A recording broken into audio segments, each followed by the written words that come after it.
I know you've heard me drone on and on about wearing a compression bra for specific reasons. Hi, I'm Sherry from Twin Sisters Mastectomy Boutique, and let's first of all tell you what a compression bra is. It is more than a bra, it's almost like a vest. Look how big the back is.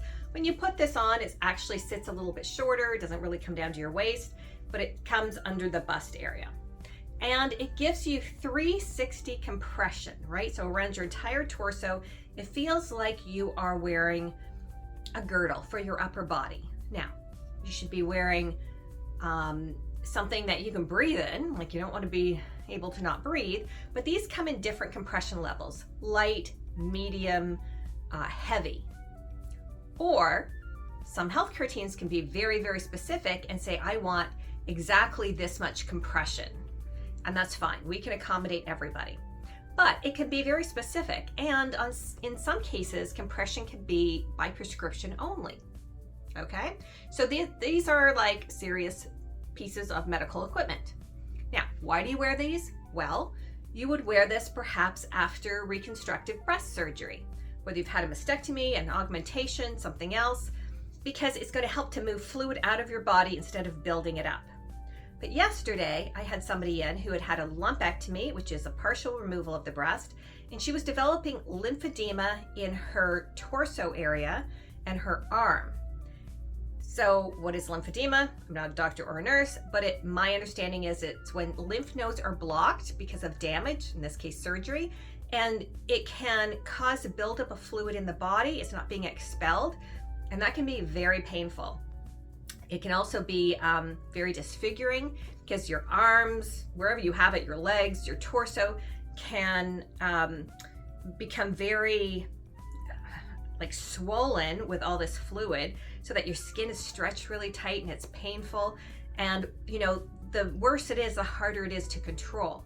So a garment like this helps to keep that fluid moving and expel it through your body, so that it doesn't get to a stage where it's painful and disfiguring. So that's really important. And that's also the reason that, you know, a sports bra is not a replacement for compression bras, because a sports bra will give you a little more coverage and maybe compression in the breast area, but not 360 compression. And as you can see, like with the wide back and everything else, this gives you compression right the way around your torso. So that's super important. So we were able to put this lady into a compression bra, and we used this one. And this is like a medium light compression. And we were kind of debating between medium to heavy compression, and we landed on this one. Now, her doctor didn't give any direction in this, or her healthcare team, I think it was a physio who recommended us.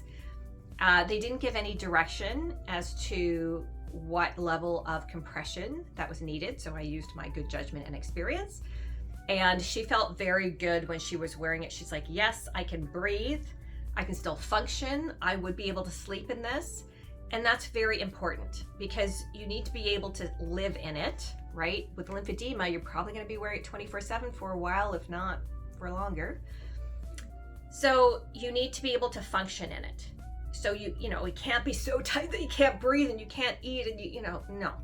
But it also can't be too loose. When you put this on, any compression bra, it's not like you're gonna put it on and zip it up. No, you're going to struggle with it. You're gonna like have to pull it together and like struggle to do it up, because it is like a girdle for your upper body. And if you could just do it up easily, then it's not doing its job. It is not snug enough. It needs to feel like a hug, like a secure hug. And that means that you're not going to be able to do it up easy. Like this was a struggle for her, and there's little hooks on there, so you like hook it up and then you like do it up.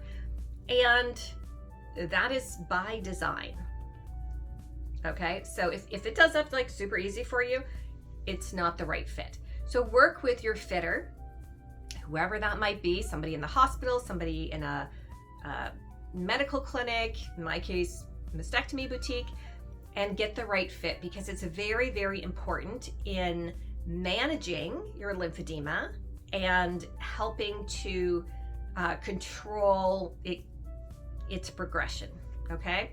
And of course, this isn't just the be all end all answer. You're gonna work with your healthcare team, but This is very important. This is also the reason why you don't want to just be wearing a compression bra when you don't need one. Just right out of mastectomy surgery, you know, people will often be like, oh, I need a compression bra.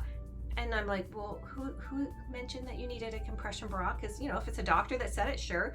But some people are like, oh, I just heard the word, or my friend had a compression bra, or I heard it online.